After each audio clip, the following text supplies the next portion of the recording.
Okay, let's dive in, shall we? Today we're doing Sports Central, right?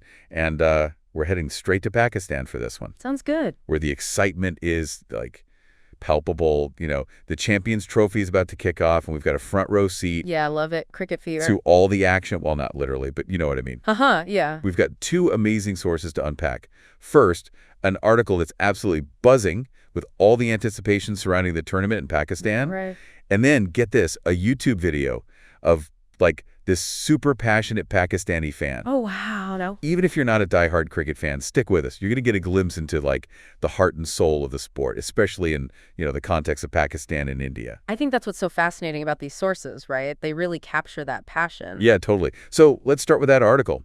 It paints such a vivid picture of, like, the excitement in Pakistan. Yeah, it does. Streets decked out in flags, everyone's sporting those team jerseys. The energy is just, like, contagious. Absolutely. And I think it's important to remember the historical context here, right?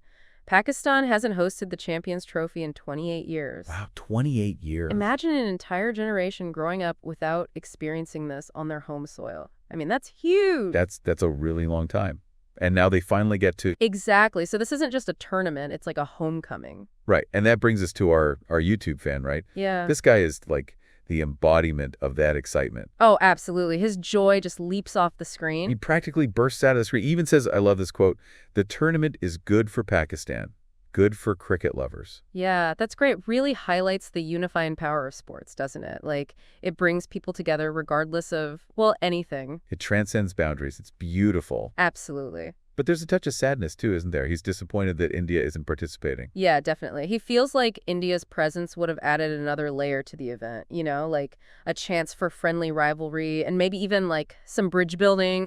Right, right. Because the relationship between India and Pakistan, especially when it comes to cricket, is, well, it's complicated, to say the least. Exactly. There's so much history there, politically and culturally. So it's more than just a game. It's a reflection of, like, deeper dynamics. Exactly. There have actually been times when cricket diplomacy was used to try and ease tensions between the two countries. Oh, wow. Tell me more about that. Well, for example, back in 1987, relations were pretty strained, right?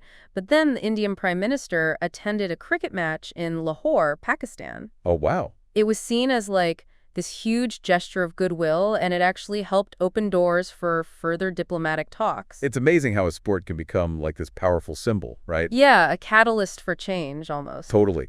But even with India not playing this time, our YouTube fan seems optimistic. He does. He's not letting it dampen his spirits. He even buys a tournament T-shirt. That's interesting. It seems like such a small thing, but is there more to it? Absolutely. Major sporting events like this often bring, like, a surge in economic activity to the host country. Oh, right, of course. Think about all the local businesses that benefit, the tourism boost. It's a win-win, even with all the, political complexities. Wow, so we see this incredible intersection of, like, sports, passion, politics, economics, all in this one event. Exactly. It's a microcosm of so many bigger things. It's fascinating. And even with the political undercurrents, I love that the unifying potential of sports still shines through, Me too. Like, this fan's hope for a peaceful and successful tournament, it speaks volumes. It's inspiring. So as we wrap up this Sports Central, it really makes you think, doesn't it? What other examples can you think of where sports have transcended barriers? Have you ever felt that unifying power firsthand? Maybe at a local game or, even watching on TV. It's incredible. This deep dive might have focused on cricket in Pakistan, but honestly, the emotions surrounding this tournament are universal, right? The joy, the passion, even the disappointment, those are experiences that connect us all. Yeah, absolutely. And that's what makes sports so powerful, I think. Couldn't agree more. Awesome. Well, that's it for today. Thanks for joining us for this Sports Central. Till next time. See you then. Bye. TOC A20. C2020.